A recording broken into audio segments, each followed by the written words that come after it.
Hey guys and girls and everything in between, it's your podcasting pal, Psycho Steve, here on Hair Today, Gone Tomorrow. Today we are celebrating my 1-year anniversary, and I actually have my producer extraordinaire co-hosting with me for the first time, and we also have a very, very special guest. As you guys and girls and everything in between know, I'm not just a fan, I'm also the retired fan club president. Seeing Kiss 703 times, Mr. Bruce Kulick, to take the time and put up with us for a little bit. Welcome, Mr. Bruce Kulick. Well, thank you very much. That's a wonderful introduction. And congratulations on your 1 year. I think that's really, really awesome. And, what could I say other than you definitely are one of the biggest Kiss fans for sure. So thank you. You can wave, kind of wear that badge proudly for sure. Thank you.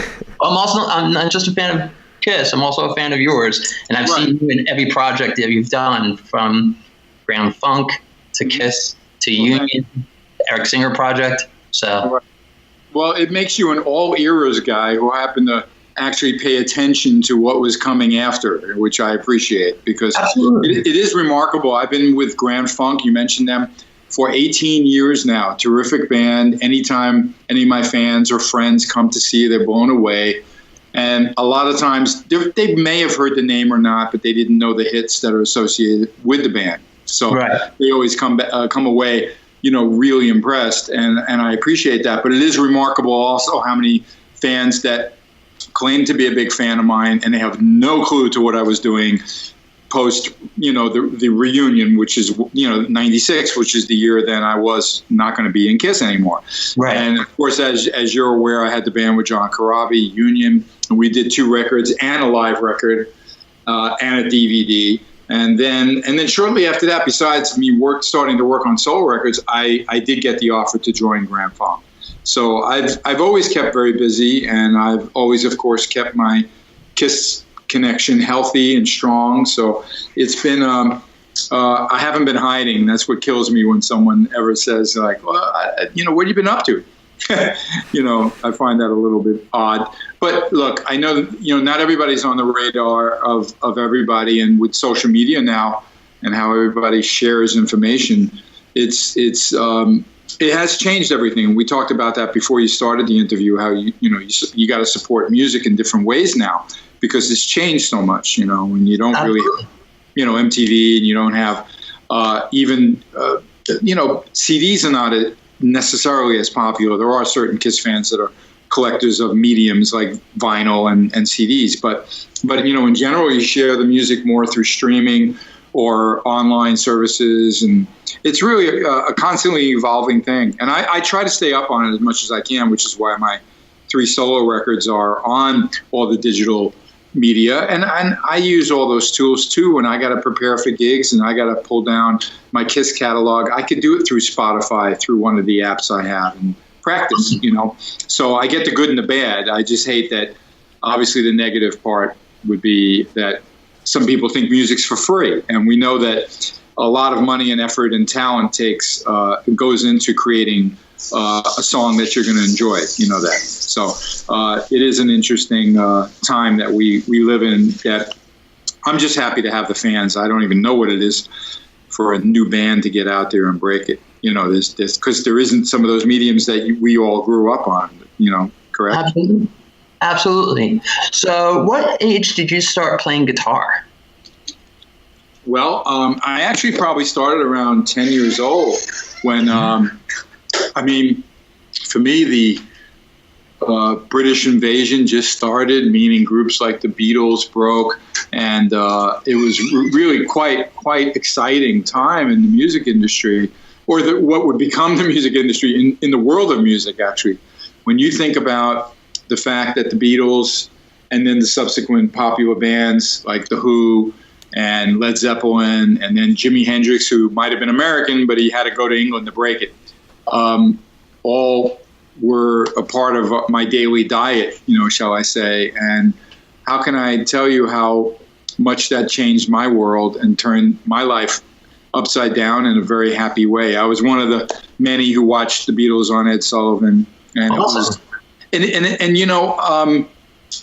I just really did want to play guitar from that. I know my brother already had a guitar because folk was popular. We had a lot of musicality in our family, cousins that played piano or guitar or violin. Apparently my uncle played.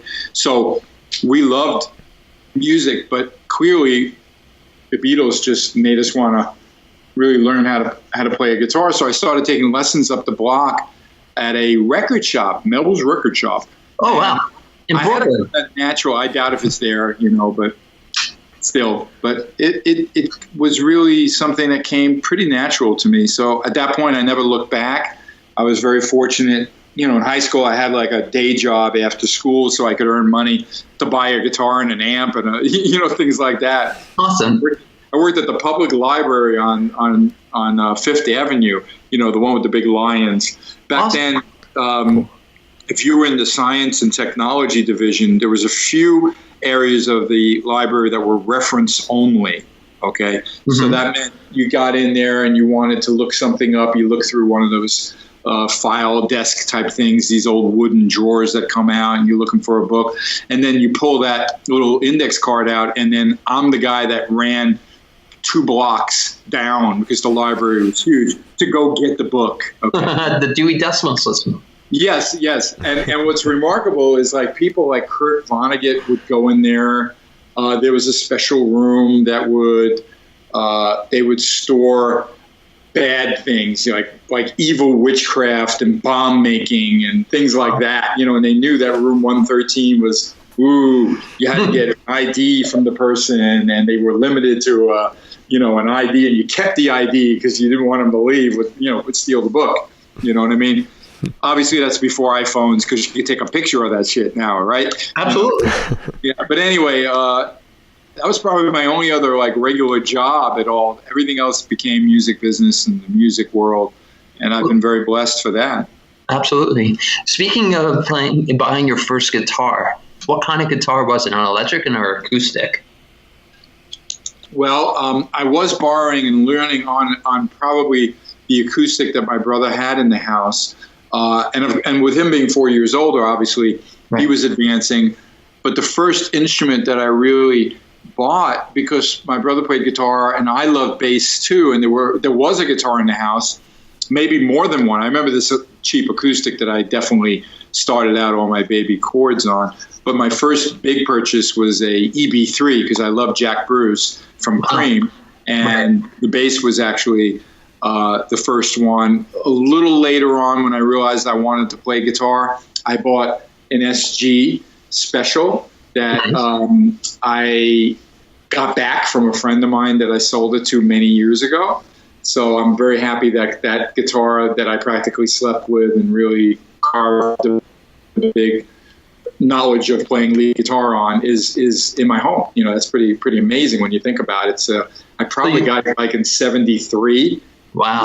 Yeah, long time ago. It's a 65, which, you think about it now, I mean, it's really a vintage guitar, but I guess in 73 it wasn't that old, right? Right. 65. Cool. Do you still own it? Yeah, well, now I do. Yeah, I did sell it many, many years ago, and then I got it back about 3 years ago, 4 years ago. It's great. Oh, wow. I posted a little video playing it on Facebook. I just told my wife, Lisa, this morning, I said, I should get back into a couple more. Hey, check out me playing this, you know what I mean? And throw it up on Facebook, because people love video. Or on Instagram and everything like that. Yeah. But I did it on that guitar. I think I was fooling around jamming like Black Magic Woman, because Carlos Santana used to play an SG Special, at Woodstock and everything when he first became famous. Don't get me started with guitars. We'll never finish this interview. We'll go 8 hours. Hey, Bruce, how did that happen? Tell us the story about how that happened. How you got the guitar back? Well, this guy that I've known for a very long time, when I sold it to him, I was in KISS when I sold it to him, and I realized, I was going to be moving out to the West Coast, and I didn't want it to come with me, so he bought it. And then he realized he got a time in his life where he just kind of approached me and said, hey, before I just offer it on eBay or whatever, would you buy it? Just tell me what you'd want to pay for it.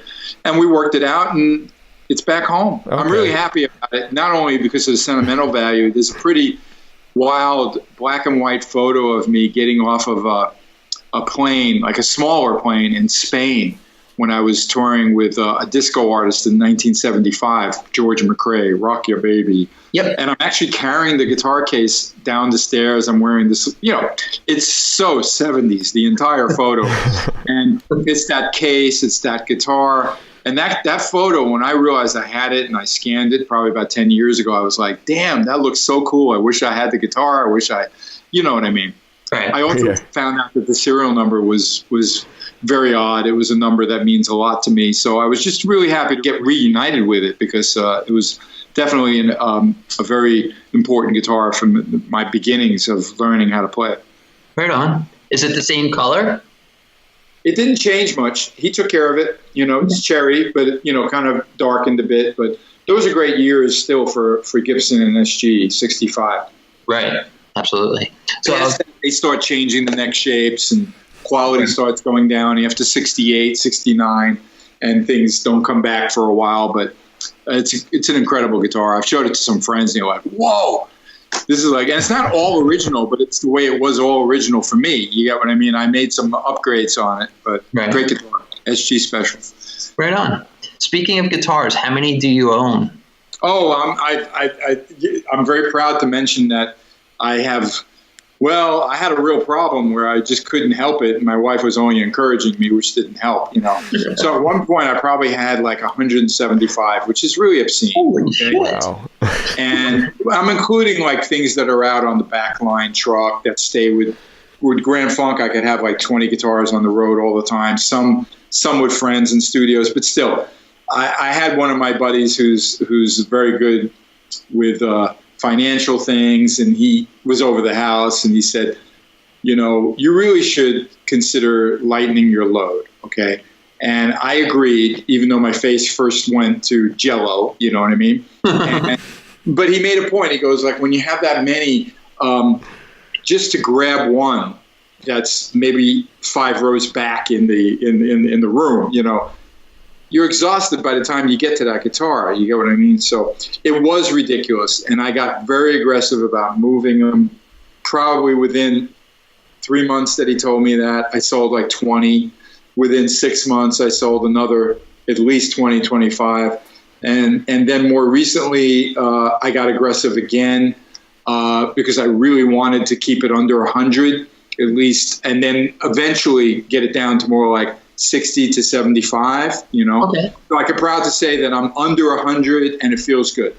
I was going to say, they do have meetings for that, but, Yeah, I know. They also call it means I have gas, guitar acquisition syndrome, okay?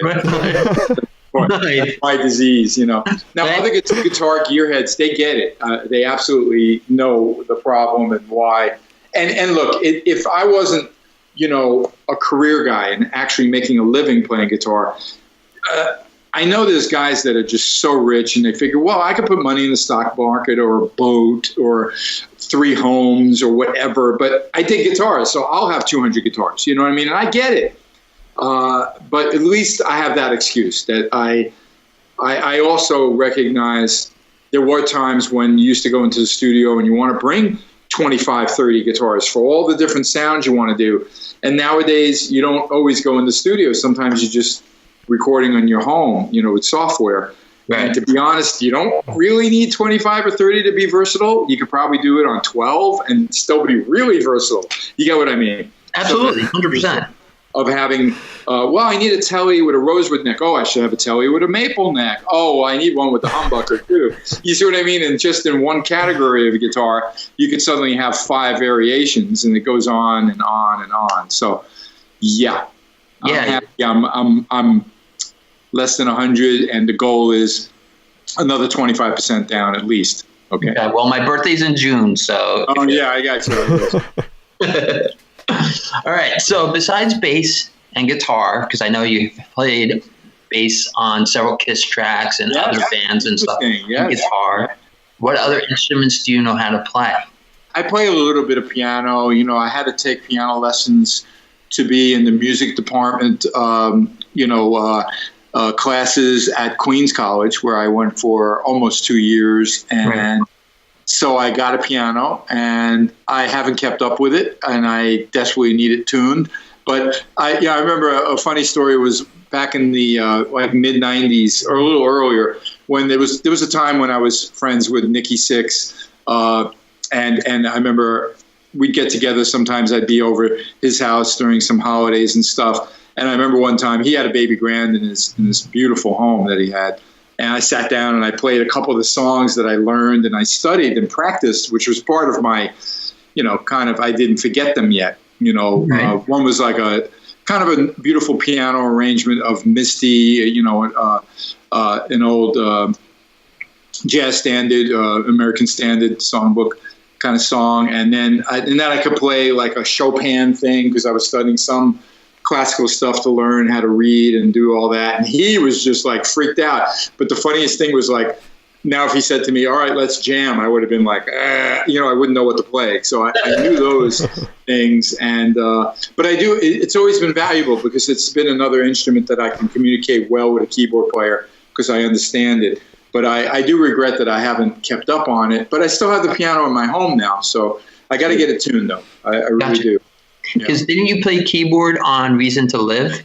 Right. So I was able to. Now, I never recorded keyboards with the band, but in the video, when I realized, keyboards are kind of a big part of the song. Well, Bruce, you know how to play chords on piano? I go, yeah. So let me sit down and do that. And there was live. I did it. We did have a keyboard player off stage, so I don't want to, deny that. Yeah, because I had to break away to play the guitar, and it was kind of like I admired what Eddie Van Halen did with Jump. You remember? Right. So that was impressive that he would do that. And I did own some electronic keyboards. I had the same synthesizer that he had from Jump, and I would present stuff like that to the band sometimes. And I knew how to do string pads and things like that. So it's always been a valuable thing, but I wouldn't really want to list it as an instrument for me. You get what I'm saying? For me, guitar is my world. I am a good bass player and I'm really proud of it. And I'm very flattered that I'm even on some of the hits for Kiss, like Forever. Right.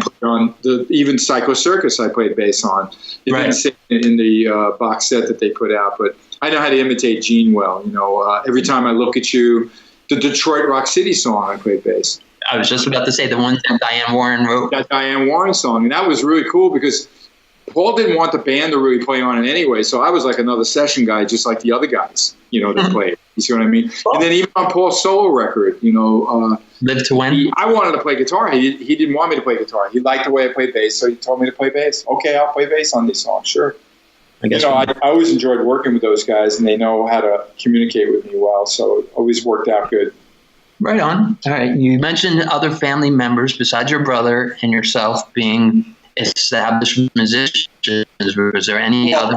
Having talent. I wouldn't call them all established, though I did hear not that long ago that my uncle was offered to tour when he was young violinist, okay? This is my mother's brother. And his soon-to-be wife said, if you leave, forget it. You know what I mean? We're not going to get married. So he did go tour. I mean, who knows? He could have become like a concert violinist. You know what I mean? But you got to remember, back then, relationships were different than now, where you can talk so much easier. You ever watch a vintage movie and someone goes, overseas or something? It's like, wait for the letter. You know what I mean? Yeah, or a telegram. It will take 2 months to get there if lucky. Okay. Nice. What do they call it? Those telegrams. You know what I mean? Telegrams. Nowadays, you can iMessage or Skype or FaceTime around the world. Absolutely. So Uncle Bill didn't go, so who knows where it could have taken him. But even my dad played trumpet. I'm not sure how well. My mother, I know, sang nicely, and I had other relatives on her side of the family absolutely played piano really well, and one new acoustic guitar, and that inspired my brother to get a guitar too. So I'm glad that music's been in my family, I will let everyone know that I think it's a wonderful thing to do, to pick up an instrument. Even if you kind of suck at it, it is something good that it makes you feel good. It does something for your inner, soul and whatever, kind of, even if someone bangs out something really basic and simple, the smile that it just is an accomplishment thing. But, really, to be really good and successful, it has to be an innate ability, which really means, your DNA is kind of programmed for super talent. You know what I mean? That's the only way you're going to make it. You know, but music's for everyone. Everyone should own an instrument and enjoy it. Absolutely. I'm a single dad of 2, and both my sons are taking up instruments in school. Good. They should enjoy it. I know sometimes it's not for everyone, and they get rebellious, and then sometime you never know that they might revisit it, though. Yeah, I dabble in guitar, and I play guitar, and I dabble in piano also. But there you go. Yeah. So yeah, I know how it is. I just stick with radio because I have the perfect face for it. So. Well, you could say you play the radio. There you go. Speaking of the radio, when you hear a song of yours on the radio, do you turn it up or do you turn it off? No, I have to admit, it's not that I got to make it 5 times louder than whatever else I was listening to, but I am always curious, you know, and I enjoy it. I get friends who send the screenshots through. You know, one of the popular things, of course, like what was it called, Hair Nation or something on Sirius XM. And I don't really listen to that station, even though there could be easily Kiss era stuff on there. And I know there is because people send me screenshots of it, you know. But, you know, if you just work on a record and then you release it, that's a great time, obviously, to, you know, kind of like want to hear it, you know, and that's the only time I get excited about it. Like, turn it up, you know, I want to hear the labor of my, you know, work there, you know, on the car stereo or wherever it comes up. So nice. It's a good feeling for any artist, you know, and I'll, you know, so it's a validation, you know, you know that. Even the one time I had a chance meeting with Ringo Starr, we were done having our quick chat, and then I actually knew about his new record, and I got it at an event that he performed at about a week before I met him. So I said, by the way, I enjoyed the new record. He made a point of turning his head, looking me in the eye, and thanking me. Now, that's Ringo Starr, the most famous drummer in the world. Okay? True. And he still needed the affirmation of someone gave a shit about his new record, okay? Mm-hmm. There you go. Wow. That's the human condition. We all need love. Speaking of car radios and stuff like that, what kind of car do you drive?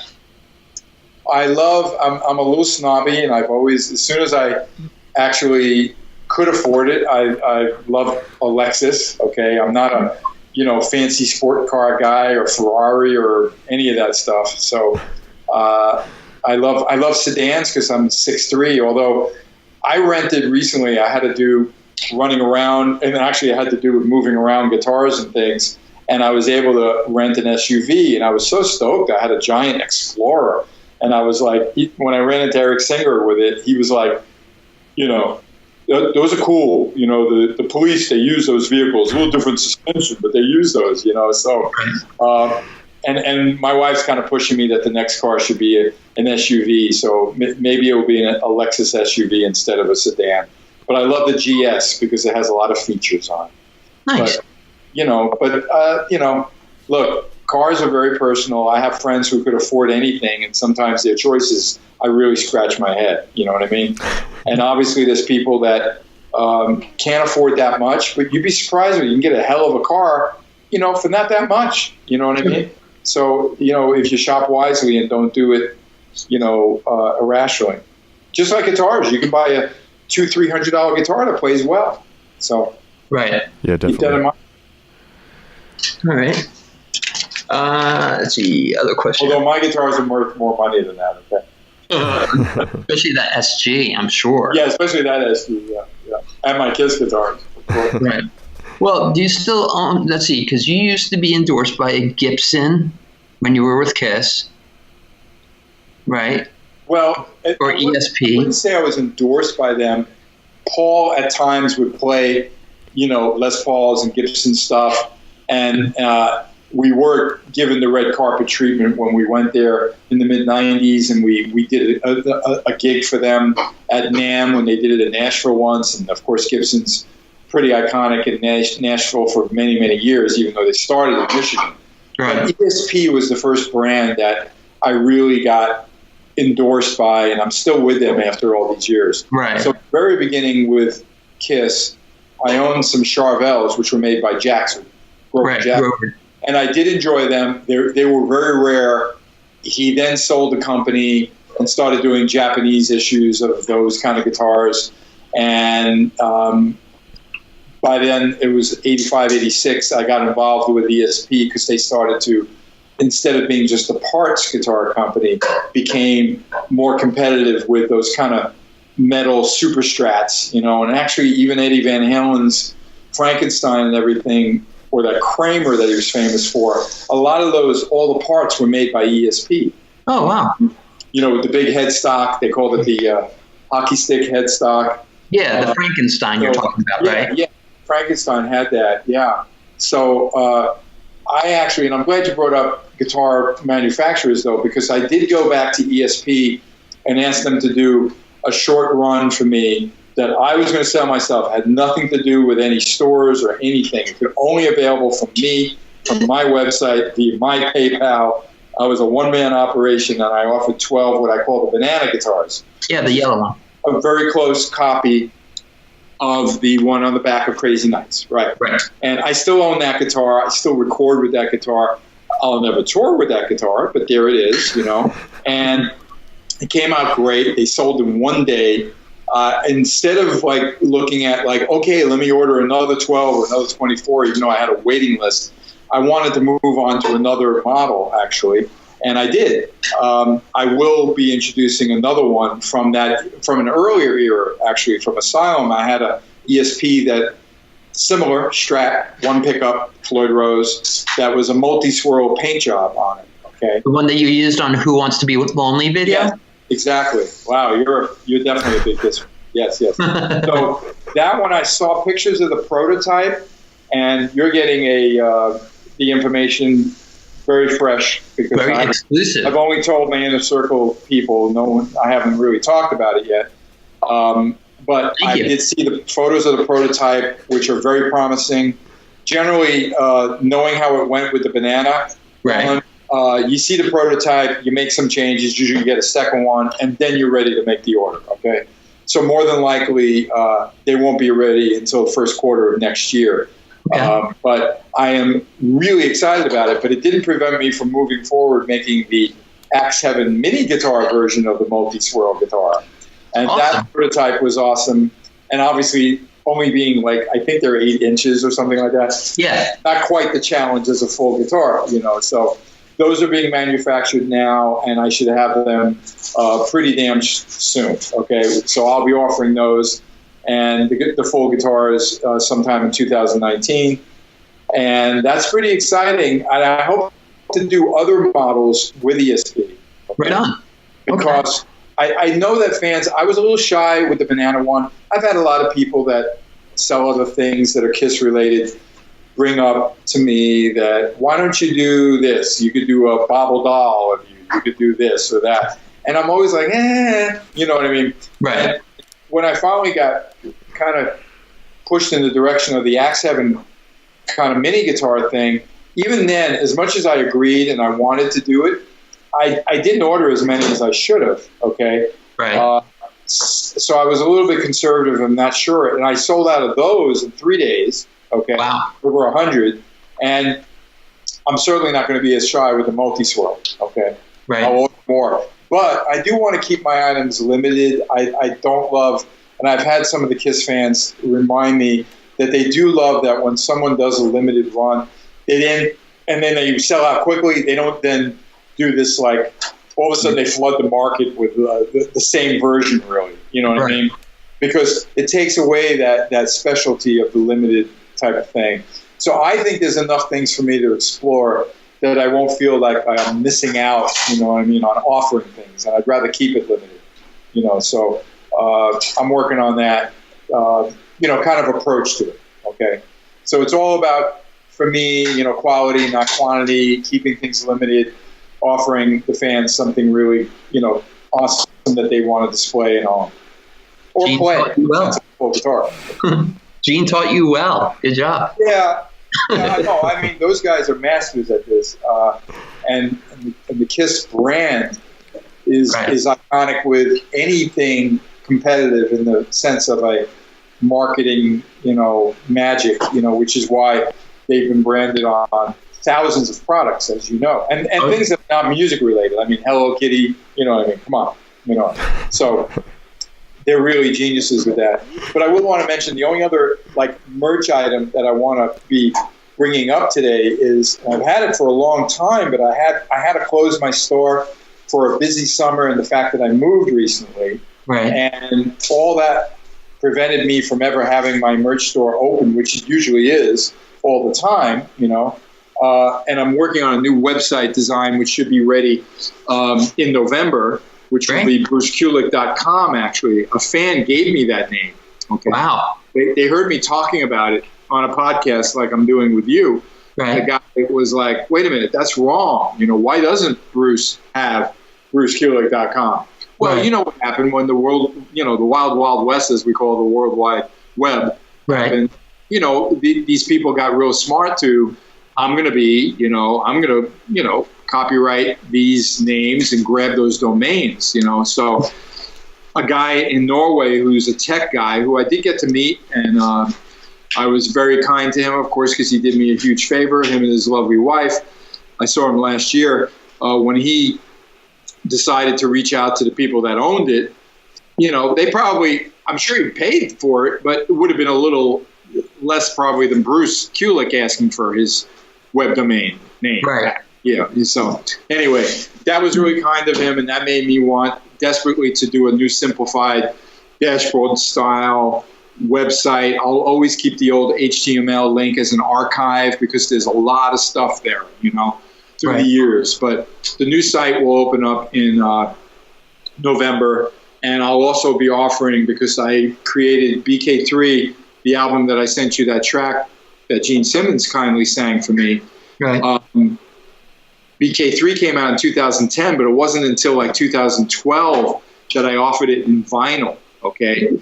And now that's sold out fairly quickly. Vinyl's, you know, it's a lot to deal with. You know what I mean? It's heavy, it's big, it's expensive to you know, you got to ship it differently. It's not as easy as a photo or a CD or anything. But I know the vinyl collectors love vinyl. I do too. I have a really large collection. But I ordered it in like the 180 gram red vinyl, changed a few minor things that the collectors all love, if you know what I mean. Right. You know, and they're in my house. I mean, I have them, okay, but I only sold one box when I went to the Kiss Expo in May, and then I had to close the store because my summer got crazy with, you know, moving and all the gigs with Grand Funk.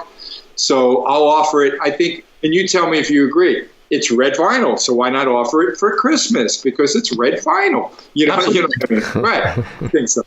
So, but I will be also, and I know we didn't bring up the cruise yet, but I'll be offering, I'm not going to bring a lot of quantity on the boat, but I'll bring some on the boat so people talk about it. And if the mini guitars are ready, as promised, I'll be bringing some of the mini guitars as well to sell. So, and you're also, you know, you got the diehards there, so they'll be sharing their goodies with the world, you know, and that's good for me, you know, because obviously those people that go on that Kiss cruise are quite ambitious for the band. Yeah. Absolutely. Yeah, I call it the Kiss tchotchkes. I think I paid for Sophie and Evan and Nick's college for all the stuff that I purchased. So Gene and Paul can thank you. That's a worthy cause. There you go. They're good kids, actually. Absolutely. I love them all. Me too. So, okay, here's an obscure question. When you're not recording or touring and not moving, do you still practice every day? Or do you? No, I do pick up a guitar when it's around and I have some time. Sometimes I'll just sit around and watch even the news and just noodle. I call it noodling, you know, but it keeps the fingers going. Fortunately, Grand Funk, you know, gigs often enough that I keep a guitar, you know, in my hands almost every weekend with the gigs with them. And then there's other things to always gear up for. You know, there's many times I get involved with the Rock and Roll Fantasy Camp where I got to practice a corporate gig you wouldn't know about, or I'm just going to jam with some people.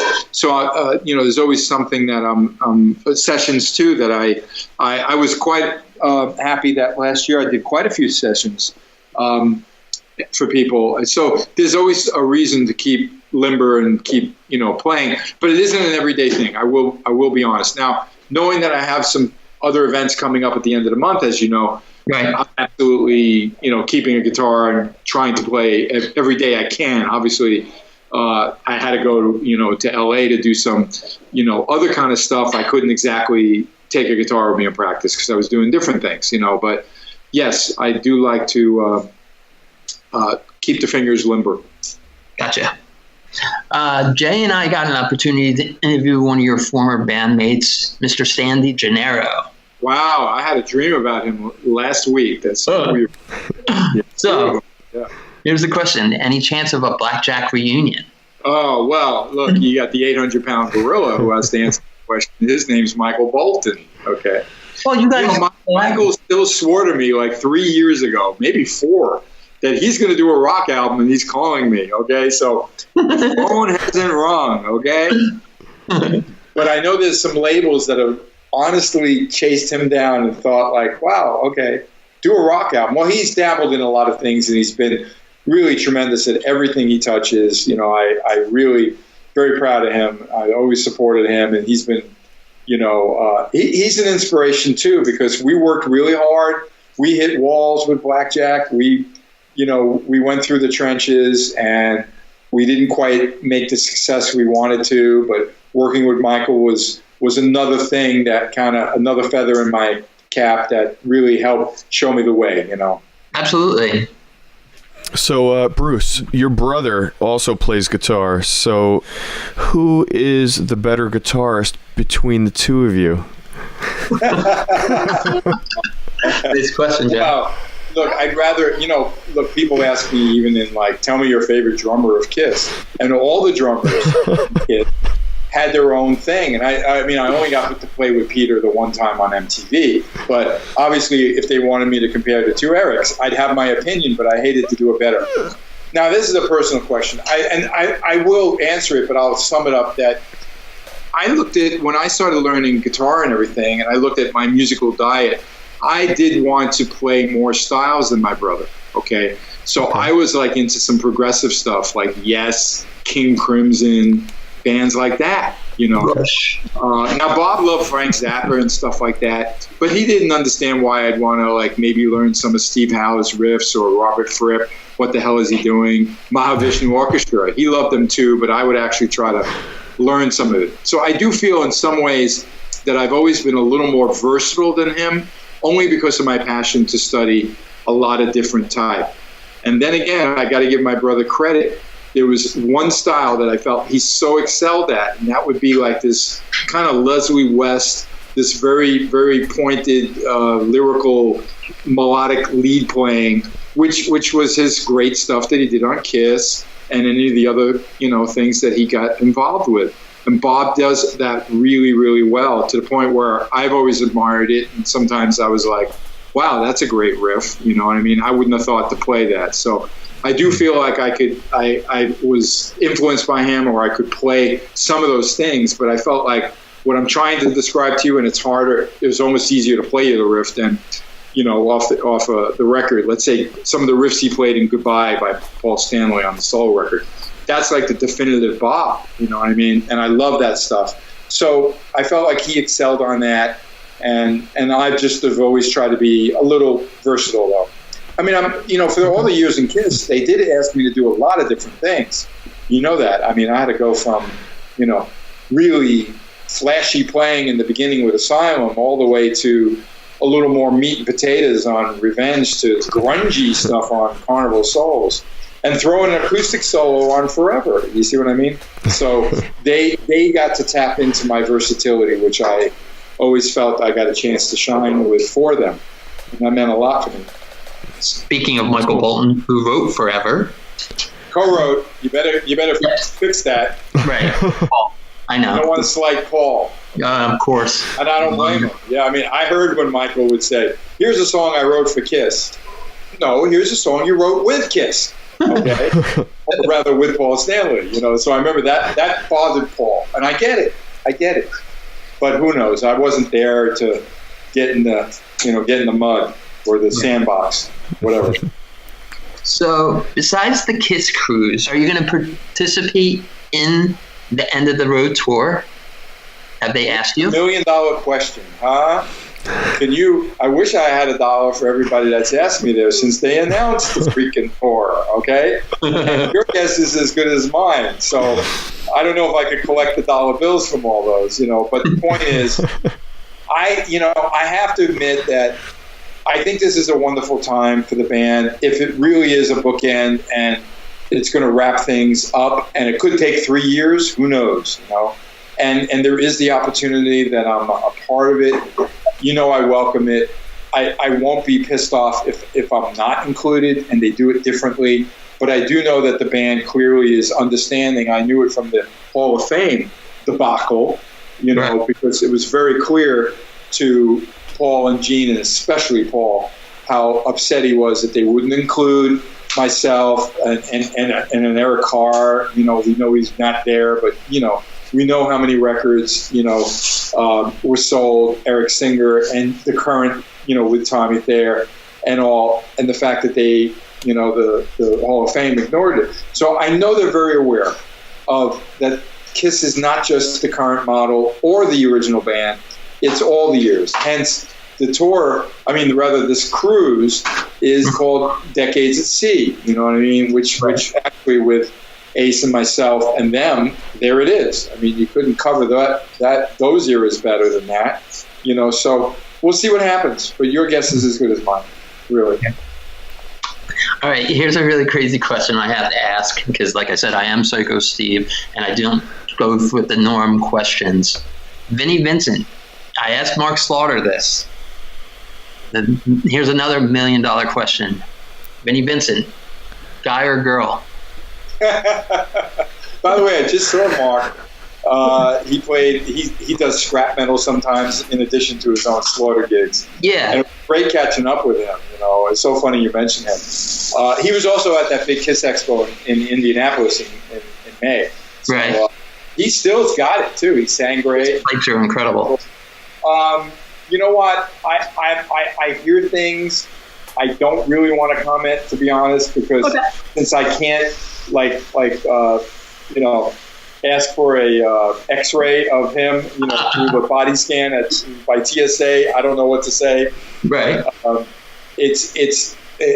think it may be able to go 50-50. What did Mark say?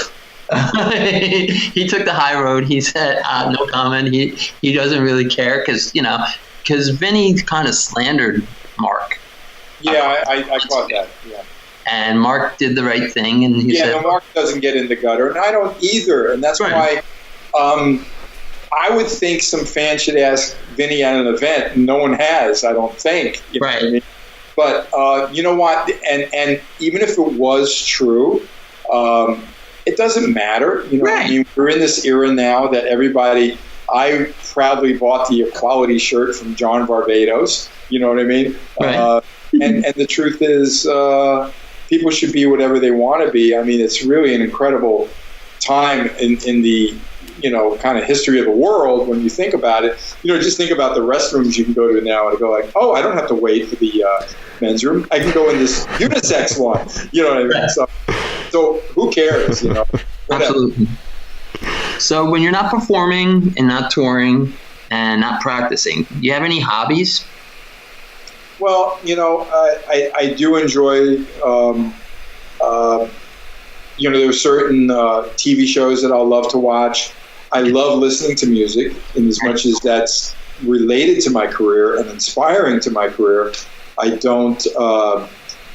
not necessarily playing it, you know what I mean? Mm-hmm. So I'm not actually practicing. I'm doing it as an enjoyment. So I would say that listening to music, eating out in some favorite restaurants, certainly I don't mind shopping for clothes. I do like that. Wait, my wife said something. I didn't catch it.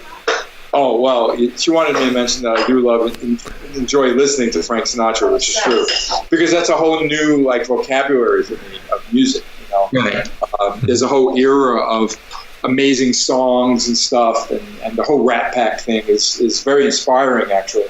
So, but a lot of the things just the same as growing up. I really do enjoy science fiction, and there are certain movies like Star Wars and all I gotta see. So But I don't have any strange hobbies. I mean, I used to love antique stores but I'm trying not to have more items in my life, if you get what I'm saying. So, absolutely. But my life is so full that I just said it to Lisa today. I was like, wow, we're really accomplishing a lot every day, and yet there's not enough freaking hours in the day to balance the. I'm setting up a new home. My career. You think about it. You can go in a million different directions. This is why Gene Simmons is probably the businessman in the universe. He's got Kiss, but he's got his solo thing. He's got his Vault. He's got the comic books. Eric told me he's branding like groceries now. Yeah, soda. But yeah, I'm like, what? So, you see how this world and our lives can really be. I remember when I was younger, there were times like, I'm bored. You know what I mean? It's like, I can't imagine. And sometimes my wife will go like, why are you getting up? It's 5:30. What are you doing? Oh, I've rested. I got a million things. There's so many things I got to do. I'm heading down to my office. Don't worry, I'll be okay. What time do you want to get up? You know what I mean? So that's me. What can I say? So it's never a dull moment. Trust me. Nice. So, were you a fan of Kiss before you joined the band? It's a great question. I was like snobby when I was first learning stuff, and anybody, including David Bowie, remember the record Aladdin Sane? Yes. I saw that, and I go like, oh, he's probably not that good. What kind of a gimmick is this? Okay? And I never gave the music a chance. One of my favorite Bowie records. Come on, okay? It's great. Mick Ronson kills it on guitar. The songs are amazing. So for some reason, because I was into just the music, I mean, I was snobby about the Stones. I thought they were out of tune all the time. Okay? So think about it. I'm listening to progressive music, progressive rock, all the great British bands, and Kiss came along, and I get what they were doing. They were kind of like the superhero Led Zeppelin they were trying to be. They branded themselves in an interesting way, like the Beatles had the four guys, and the names were simple, yet they were colored. So I didn't take them that seriously until my brother played Destroyer for me. And I heard Detroit Rock City, the way it starts off was very creative. Well, right. Bob, I consider him one of the genius producers of our time. And I absolutely loved the song, the attitude. And right shortly after getting turned on to that album, we were invited, my brother knew the Kiss guys, of course, to go see them at Madison Square Garden. And I'm not going to tell you the seats were anywhere, close at all. It didn't matter where I was. I got it. I really. So by then, I got it, and I had no idea that my future would be so intertwined with such an iconic band, and it would change my life forever. But it's kind of funny to not take them very seriously, to really enjoying it and getting it, to then, of course, within 6 years, being asked to join the band. It's very odd. Now, Eric Singer, on the other hand, remembers going to see them in Cleveland and getting up to the front of the stage and banging on Ace's boot. Okay, that's the kind of fan he was. Okay, younger than me, so you get it. So it's interesting, and sometimes, in a way, it's not negative to be a fan of a band that you wind up in, or not to be. This guy who works with Jeffrey Foskett, who plays with the Beach Boys, we're really with Brian Wilson. He was a Beach Boy fan. He just went knocking on, Brian Wilson's door and said, "I'm your guy." You know what I mean? And he has been his guy since he knocked on the door, because Jeff can sing like a bird and play all the stuff and do everything. And he's been Brian's, right-hand man. So there's a perfect example of a fan getting the gig. How about these tribute guys that wind up in the band? Yeah, Tom. Oh, yeah. Well, like Spiro could have replaced Gene if he was sick. That's true. Yeah, but I wasn't really making a reference to Tommy, because Tommy was a talented professional musician in a famous band, Black and Blue, that was going effort. Prior to working for the band, and then suddenly, I looked at him as the what do you call it? There's a for a play, you have your understudy. And he was Ace's understudy for that tour. Right. And everyone's got to get, why didn't they go to me? It made much more sense to go to Tommy. He was ready, and Ace nearly pushed that issue where he knew he didn't make a gig or two, you know. And then he didn't show up, and it was like, Tommy, get the outfit on. We got to do this. What was that TV show? They did a promo for a show where they covered Cheap Trick or something. Anyway, I'll think of it soon. Okay. My brain is moving too fast. So Tommy's the right guy. But what I mean more like is the Journey guy. You get this talented Filipino guy who never did a professional thing other than being in a tribute band. Right. And I know of other people. Even I just saw Queen, and the other drummer playing along is he's a huge Kiss fan. He met me at MTV Unplugged. The father was showing me pictures. But he worshipped Queen, and then next thing you know, he's playing in Queen. You know, right. So. It's the same thing with Ripper Owens. Yes. Right. Yeah. And also Guns N' Roses. Yeah. He played with the tribute band. Yes. You're right. So that's what I mean about, like, you could be a fan and then you wind up with your dream gig. You know, in my case, I came around and became a fan, but it wasn't an initial thing. So, but it didn't make me not take my job any less seriously. Of course, as you know, I knew that was an incredible opportunity. Awesome. So, what would you call your favorite Kiss song, or do you have one?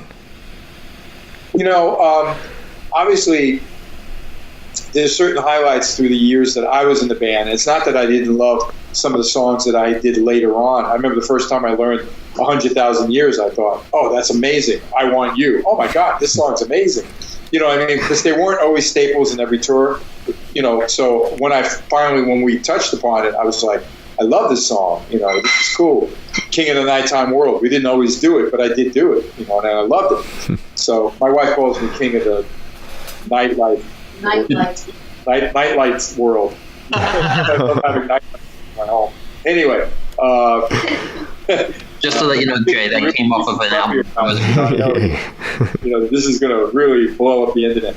But for my year, certainly, you got Asylum with Tears Are Falling and Who Wants to Be Lonely, and then you got Crazy Nights. There's a couple tracks that I love, like Crazy Nights, and then Hot in the Shade, you got Forever and Hide Your Heart. And, certainly Revenge. There's a couple key tracks like Unholy. And then Carnival of Souls, I love Jungle on that.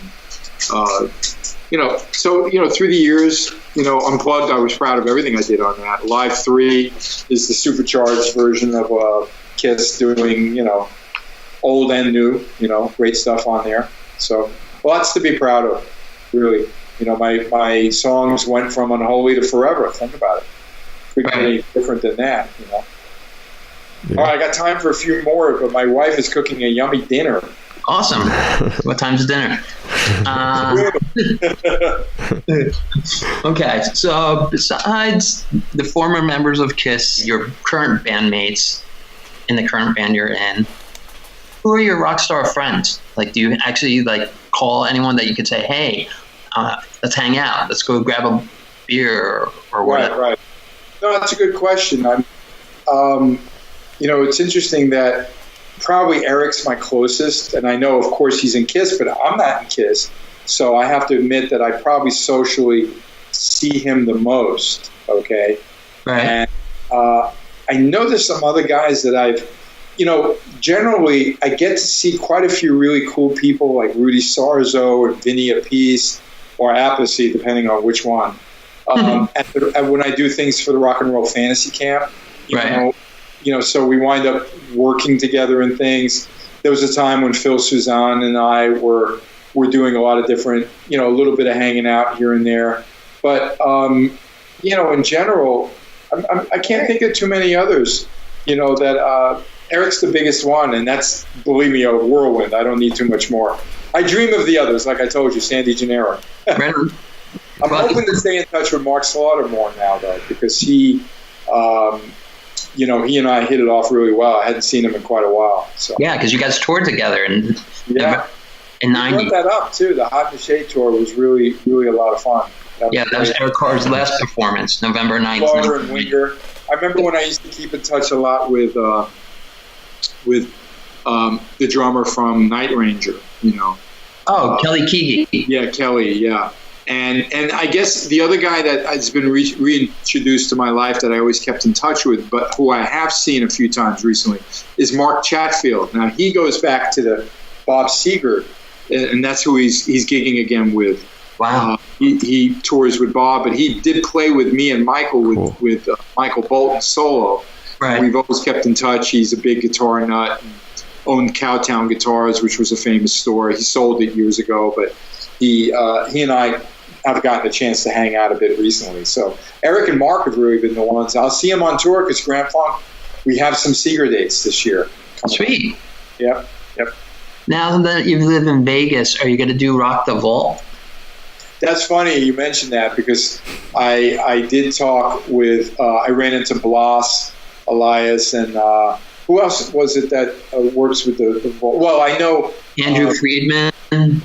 Yeah, I know all those guys. Love them. I saw it in its first year, and I absolutely loved it. And I know it's evolved and it's moved a few times, but actually, Howard Leese is always a friend that I'd run into, and we'd get a chance to hang out.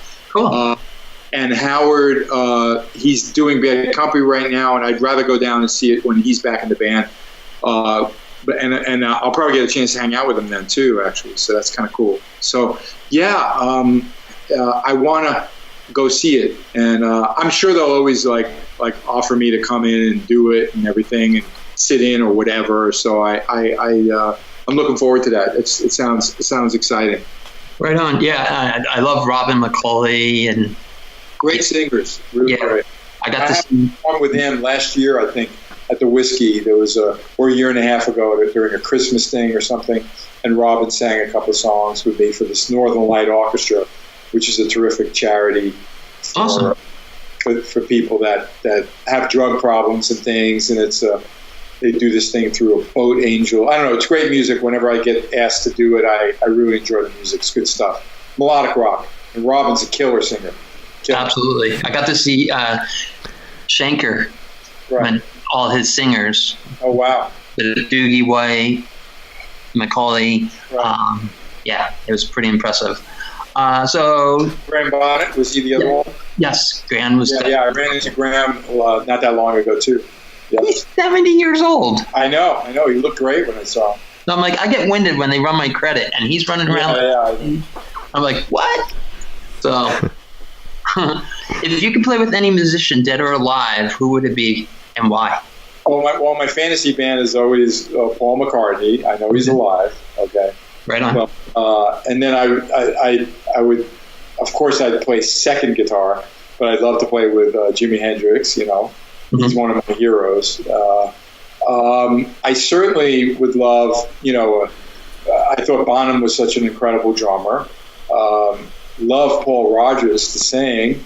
So those are just a few. You know what I mean?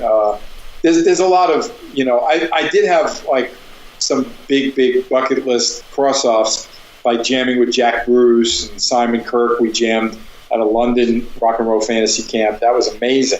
And I played Sunshine of Your Love and White Room with him. Oh my God. I cried when I watched the video. That ridiculous, but I've played with Dickie Betts. I've backed Roger Daltrey doing Who songs, I've been really blessed to jam with some really incredible icon and people that I'm a huge fan of. So absolutely, I don't want to be greedy with it. I did actually audition for Mick Jagger back in 1986 or something. Wow. Joe Satriani got the gig, but yeah, that's pretty wild.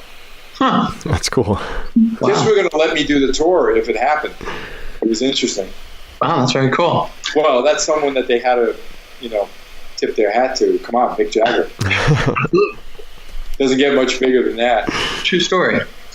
All right, a couple more questions, and then I'll let you go eat dinner with Lisa. Yes, I'm starving. Go. Happy life. All right. What is in your CD player currently?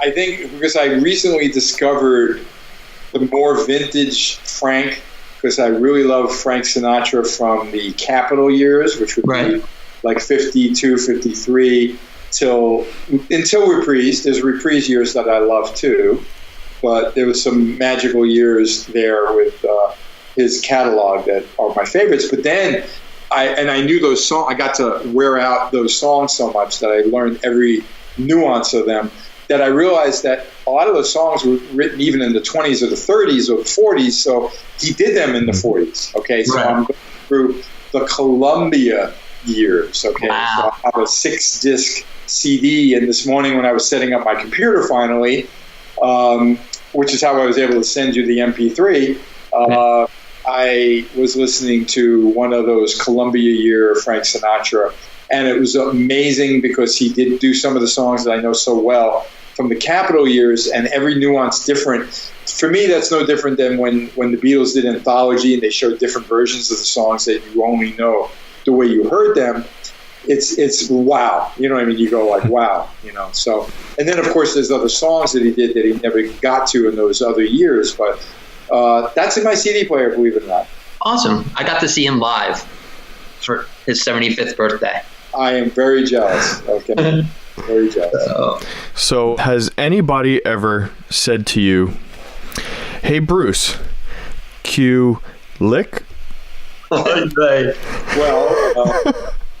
Well, sometimes they ask, like, how do you pronounce it? Kulick or Kulick, as in I play cool licks, you know. Oh, okay, Kulick. All right, you went in a different direction. Okay. Yeah. Well, there was one time I remember there were tickets left for me at a believe it or not, Stevie Ray Vaughan, Jeff Beck gig, obviously right before Stevie died, and they couldn't find my name at will call. I'm freaking out. I go, you know, Kulick, and apparently I'm spelling it Kulick, but they put it under like Qulick.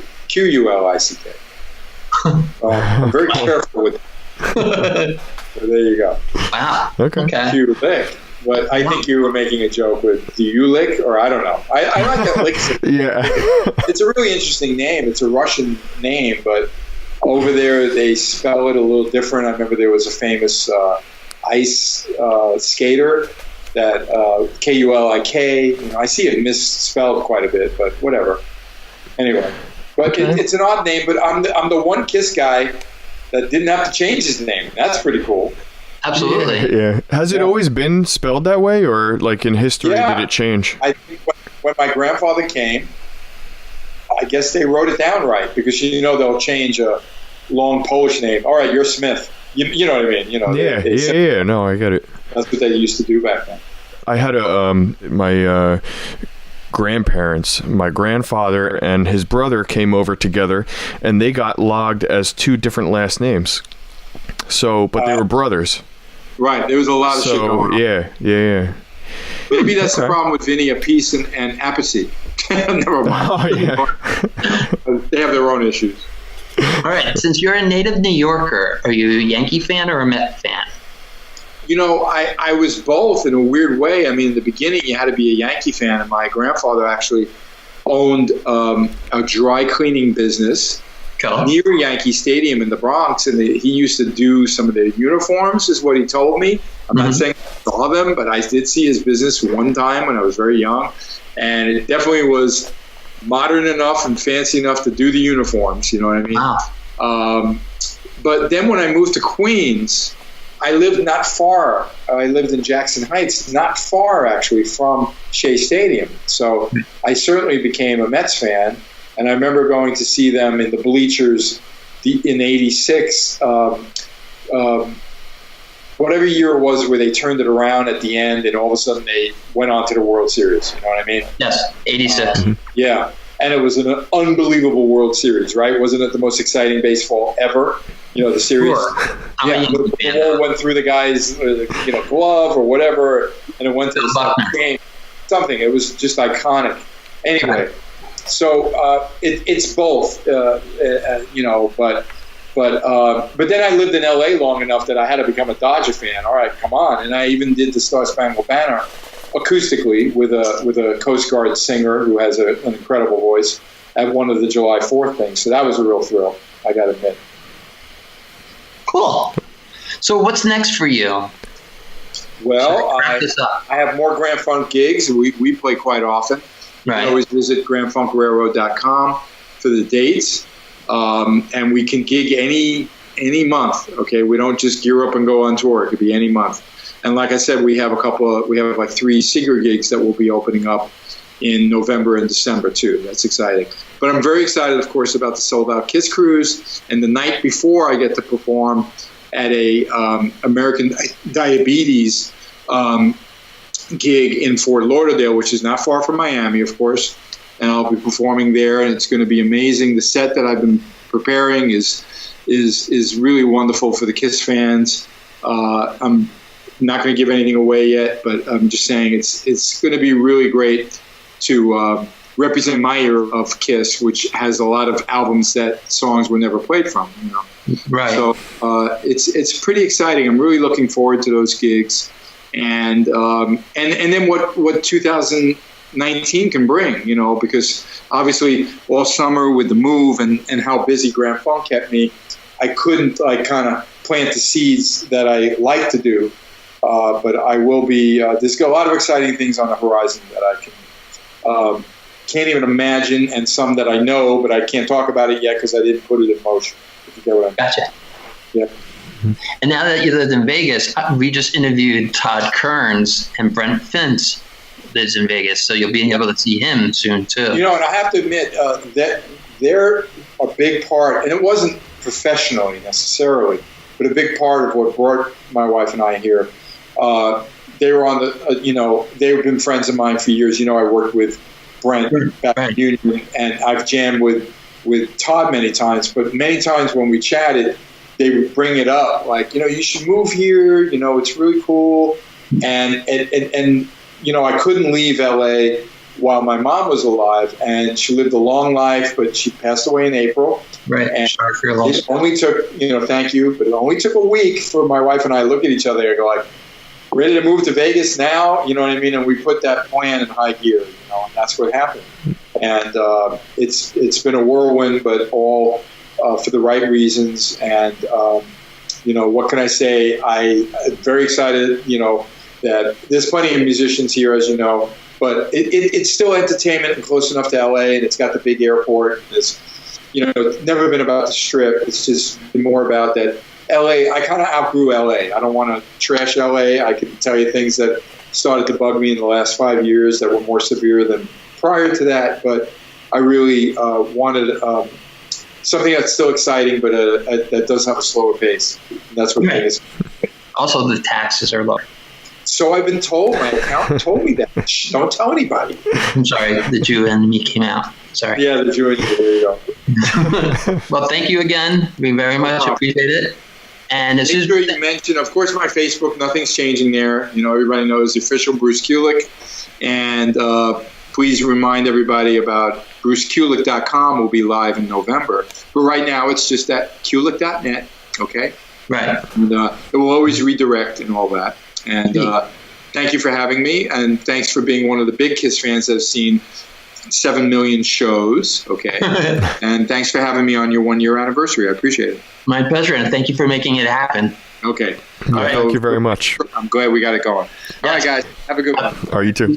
All right. Good night. Good night.